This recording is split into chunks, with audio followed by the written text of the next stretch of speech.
Hi friends, అందరికీ నమస్కారం. ఆంధ్రప్రదేశ్ వ్యాప్తంగా ఎలక్షన్ కోడ్ రావడానికన్నా ముందుగా, అలాగే ఎలక్షన్ కోడ్ వచ్చిన తర్వాత, ఎలక్షన్ కోడ్ తొలగించిన తర్వాత ఎటువంటి పథకాలనేది అమలు కావడం జరుగుతుంది. ఏ పథకానికి సంబంధించి ఎంత డబ్బులనేది రైతులకి సంబంధించి, అలాగే లబ్ధిదారుల యొక్క బ్యాంక్ ఖాతాకు పేమెంట్ అనేది వస్తుంది అనే దానికి సంబంధించిన పూర్తి సమాచారం ఇప్పుడు నేను మీకైతే తెలియజేస్తాను. అలాగే ఈ మధ్య కాలంలో ఏపీ ప్రభుత్వం విడుదల చేసిన డీబీటీ పథకాలకు సంబంధించిన లబ్ధిదారుల యొక్క ఇళ్లకు ఏపీ ప్రభుత్వం నోటీసులు అయితే పంపిస్తోంది. ఈ యొక్క నోటీసులు అనేది వచ్చినట్లయితే ఏం చేయాలి, నోటీసులు రాని వారు ఏం చేయాలనే దానికి సంబంధించి పూర్తి సమాచారం ఇప్పుడు నేను మీకైతే తెలియజేస్తాను. ఇలాంటి తాజా అప్డేట్స్ ఎప్పటికప్పుడు మీకు రావాలనుకున్నట్లయితే వెంటనే viral Vasu YouTube channel subscribe చేయండి. అలాగే ఈ యొక్క వీడియోను లైక్ చేయడం మాత్రం మర్చిపోవద్దు. ఇలా లైక్ చేయడం ద్వారా ఇలాంటి తాజా అప్డేట్స్ ఎప్పటికప్పుడు నేను మీకు నోటిఫికేషన్ అప్డేట్ అనేది ఇస్తూ ఉంటాను.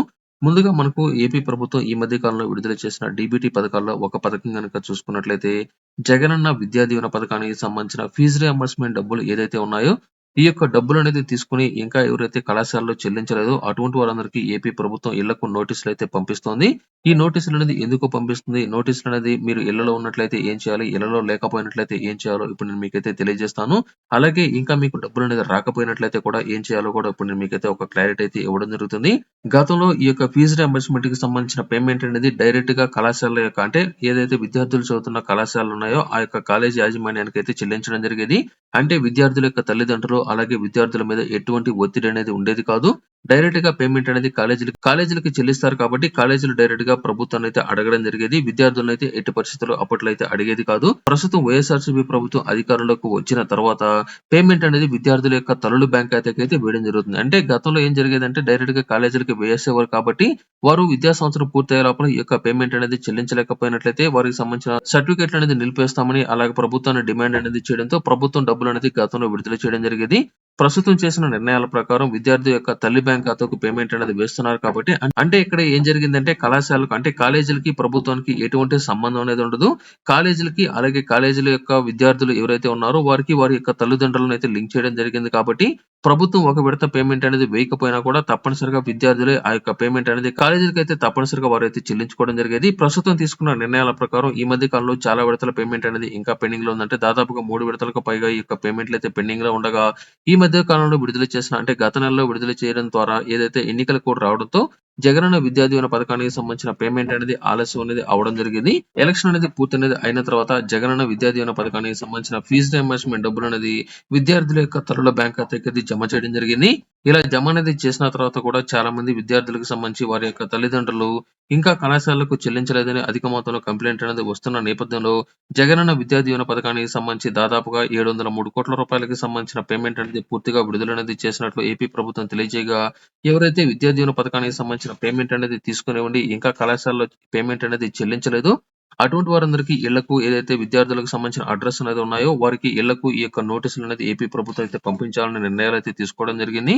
వారు ఇళ్లలో కనుక ఉన్నట్లయితే ఆ యొక్క తల్లి లేదా తండ్రికి సంబంధించి ఎవరైతే గార్డియన్ గా ఉన్నారో వారి నుంచి ఈ యొక్క నోటీసులు అనేది అందినట్లు వారికి సంబంధించిన సంతకాలు అనేది తీసుకొని ఈ యొక్క ఫోటోలను వెంటనే అప్లోడ్ చేయాలని ఏపీ ప్రభుత్వం నిర్ణయాలు అయితే తీసుకోవడం జరిగింది.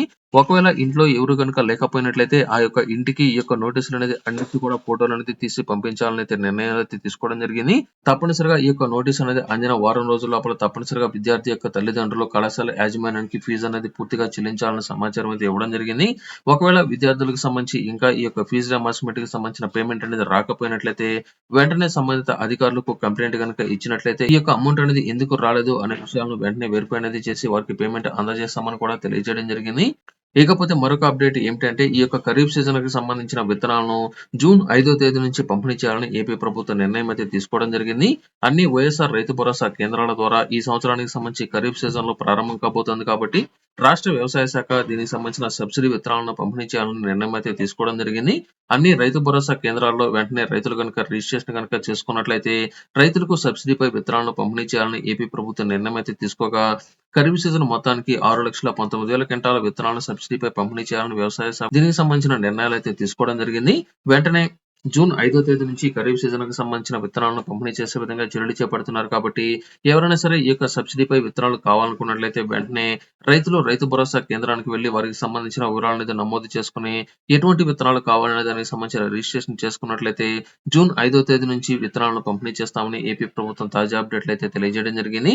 ఇకపోతే కరువు నష్ట పరిహారాన్ని గనక చూసుకున్నట్లయితే గతంలో ఈ యొక్క కరువు నష్టానికి సంబంధించి ఏపీ ప్రభుత్వం అంచనా అయితే వేయగా ఈ నెల 25వ తేదీ నుంచి రైతు భరోసా కేంద్రాల్లో అర్హుల జాబితా ప్రదర్శిస్తున్నట్లు అభ్యంతరాలు గనక ఉన్నట్లయితే వెంటనే తెలియజేసినట్లయితే ఈ నెల 31వ తేదీన ఫైనల్ లిస్ట్ విడుదల చేస్తామని అయితే తెలియజేయడం జరిగింది. అంటే రబీ సీజన్ లో ప్రభావిత కరువు మండలాలు ఏవైతే ఉన్నాయో ఆ యొక్క ప్రాంతాల్లో పంట నష్టం అంచనా వేసేందుకు వ్యవసాయ శాఖ గతంలో నిర్ణయాలైతే తీసుకోగా దీనికి సంబంధించిన పూర్తి స్థాయిలో ప్రస్తుతం వెరిఫికేషన్ అనేది పూర్తనేది అయినట్లు నష్టాన్ని అంచనా వేసినట్లు దీనికి సంబంధించి వెంటనే ఈ యొక్క సీజన్ కు సంబంధించి అంటే ఖరీఫ్ తో పాటు రబీ సీజన్ లో ఎంత మేర నష్టం జరిగింది అనే విషయాలను వెంటనే వెరిఫై అనేది చేసి లబ్ధిదారులకు అందించాలని కూడా నిర్ణయాలు అయితే తీసుకోవడం జరిగింది. ఇది రబీ సీజన్ కి సంబంధించి.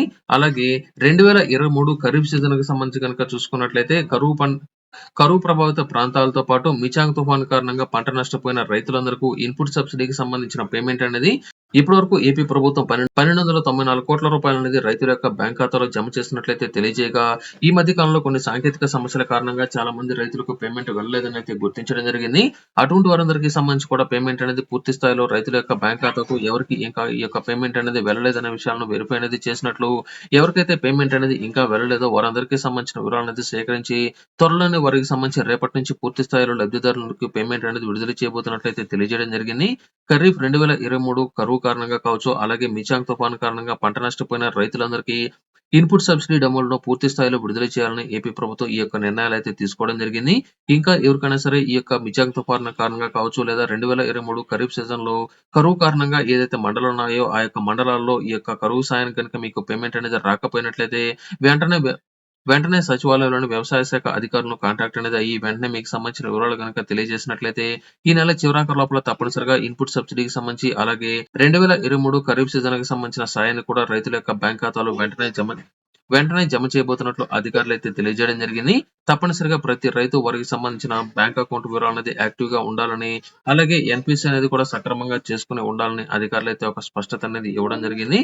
అలాగే మరొక అప్డేట్ ఏమిటంటే మనకు వైఎస్ఆర్ సున్నా వడ్డీ పథకానికి సంబంధించిన రైతులు ఎవరైతే ఉన్నారో వీరందరికీ సంబంధించి ₹1,00,000 లోపల రుణాలు ఎవరైతే పంట రుణాలు తీసుకున్న రైతులు ఉన్నారో అటువంటి వారందరికీ సంబంధించిన వడ్డీని మాఫీ చేస్తామని గతంలో అప్డేట్ అనేది విడుదల చేయగా దీనికి సంబంధించి కూడా చాలా మంది రైతులకు సంబంధించి ఈ మధ్య కాలంలో ఏపీ ప్రభుత్వ బట్టలు అనేది నొక్కినా కూడా చాలా మందికి సంబంధించి ఈ యొక్క సున్నా వడ్డీ పథకానికి సంబంధించిన వడ్డీ డబ్బులు అనేది మాఫీ కాలేదని అయితే ఎవరైతే ₹1,00,000 లోపల పంట రుణాలు అనేది తీసుకున్న రైతులు ఉన్నారో వారికి మాత్రమే సక్రమంగా బ్యాంకులో వడ్డీ డబ్బులు అనేది వడ్డీ డబ్బులు చెల్లించి ఉండి వారికి సంబంధించిన పూర్తి స్థాయిలో ఈ యొక్క పేమెంట్ కి సంబంధించిన అన్ని వివరాలు సక్రమంగా ఉన్న వారందరికీ వడ్డీ డబ్బులు అనేది మాఫీ చేస్తామని గతంలో అప్డేట్ అయితే ఇవ్వడం జరిగింది. దీనికి సంబంధించి ఏపీ ప్రభుత్వం కూడా బటన్లు అయితే నొక్కగా దీనికి సంబంధించి ఎవరైతే ₹1,00,000 లోపల రుణాలు అనేది తీసుకుని ఉండి సక్రమంగా వడ్డీ డబ్బులు అనేది బ్యాంకులకు చెల్లించున్నారో వారందరికీ సంబంధించిన పేమెంట్ అనేది గతంలో విడుదల చేయడం జరిగింది. దీనికి సంబంధించి కూడా పేమెంట్ అనేది రాని వారందరూ వెంటనే కనుక తెలియజేసినట్లయితే వారికి కూడా పేమెంట్ అనేది విడుదల చేస్తున్నట్లు ఈ మధ్య కాలంలో కొంతమందికి సంబంధించి పేమెంట్ అనేది ఫెయిల్ అయిన వారికి కూడా పేమెంట్ విడుదల చేసినట్లు తాజా అప్డేట్ అయితే రావడం జరిగింది. ఇకపోతే మనకు ఈ యొక్క సీజన్ కి సంబంధించి మే నెలలోనే మనకు వైఎస్ఆర్ రైతు భరోసా అలాగే పీఎం కిసాన్ పథకానికి సంబంధించిన మొదటి విడత సాయం అనేది మనకైతే విడుదల చేయవలసి ఉంది. అయితే మనకు మే నెలకు సంబంధించి వైఎస్ఆర్ రైతు భరోసా పథకానికి సంబంధించిన పేమెంట్ అనేది ఇంకా విడుదల అనేది కాలేదు. అంటే ప్రస్తుతం ఈ యొక్క ఎన్నికలు కూడా ఉండడంతో రైతులకు సంబంధించి కొత్త వారి రిజిస్ట్రేషన్ అలాగే పాత వారికి సంబంధించిన వెరిఫికేషన్ అనేది ఇంకా ఎటువంటి నిర్ణయాలు అయితే తీసుకోలేదు. మనకు వచ్చే నెల 4వ తేదీతో ఈ యొక్క ఎలక్షన్ కౌంటింగ్ అనేది పూర్తనేది అయిన తర్వాత ఏ ప్రభుత్వం అయితే వస్తుందో ఆ యొక్క ప్రభుత్వం తీసుకున్న నిర్ణయాల ప్రకారం ఈ యొక్క పథకాలకు సంబంధించిన పేమెంట్ మీకైతే వస్తుంది. ఉదాహరణకు వైఎస్ఆర్సీపీ ప్రభుత్వం అధికారంలో కనుక వచ్చినట్లయితే వైఎస్ఆర్ రైతు భరోసా పథకం ద్వారా మీకు ₹7,500 మీకైతే రావడం జరుగుతుంది. అంటే మొదటి విడతలో ₹5,500 అలాగే మరొక విడతలో ₹2,000 టోటల్ గా ₹7,500 మీకు వైఎస్ఆర్ రైతు భరోసా పథకం ద్వారా మీకైతే రావడం జరుగుతుంది.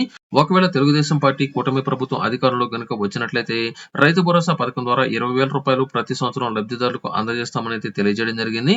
దీనికి సంబంధించి తెలుగుదేశం పార్టీ కనుక వచ్చినట్లయితే మనకు జూన్ నెల చివరాకు నుంచి రైతు భరోసా పథకానికి సంబంధించిన తాజా అప్డేట్ అయితే ఉంటుంది. అంటే కూటమి ప్రభుత్వం వచ్చినట్లయితే మనకు ₹20,000 అందజేస్తారని తెలియజేశారు కాబట్టి దీనికి సంబంధించిన రిజిస్ట్రేషన్ అలాగే మరొకసారి పాత లిస్ట్ వెరిఫికేషన్ ఇటువంటి నిర్ణయాలు అయితే తీసుకోవడం జరుగుతుంది.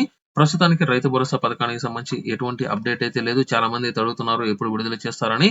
మనకు ప్రతి సంవత్సరం మే నెలలో మాత్రమే ఈ యొక్క రైతు భరోసా పథకానికి సంబంధించిన మొదటి విడత సాయం అయితే విడుదల చేస్తారు కాబట్టి ప్రస్తుతానికి ఈ యొక్క ఎన్నికలు కూడా అలాగే ఎలక్షన్ సంబంధించిన ఫలితాలు అనేది రాలేదు కాబట్టి ప్రస్తుతానికి రైతు భరోసాకు సంబంధించి ఎటువంటి నిర్ణయాలు అయితే లేదు. ఎవరైనా సరే ఈ మధ్య కాలంలో విడుదల చేసిన డీబీటీ పథకాలకు సంబంధించి అంటే చేయూత, ఈబీసీ నేస్తం, పంట నష్ట పరిహారం, అలాగే ఆసరా పథకాలు ఇటువంటి వాటన్నిటికి సంబంధించి పేమెంట్ అనేది రాకపోయినట్లయితే వెంటనే మీరు సచివాలయంలో గనుక తెలియజేసినట్లయితే వెంటనే మీకు వెరిఫై అనేది చేసి వెంటనే రానున్న 3 రోజుల్లో మీకు పేమెంట్ అనేది అంటే ఈ నెల చివరాఖరు లోపల పూర్తి స్థాయిలో లబ్ధిదారులకు పేమెంట్ ఇవ్వాలని ఏపీ ప్రభుత్వం నిర్ణయం అయితే తీసుకోవడం జరిగింది. ఇంకా ఎవరికైనా సరే పేమెంట్ అనేది రాకపోయినట్లయితే వెంటనే సంబంధిత అధికారులను మీరైతే కాంటాక్ట్ అనేది అవ్వండి. ఈ వీడియో కనుక మీకు నచ్చినట్లయితే లైక్ చేయండి, షేర్ చేయండి. అలాగే తప్పనిసరిగా ఈ యొక్క వీడియోను లైక్ చేయడం మాత్రం మర్చిపోవద్దు.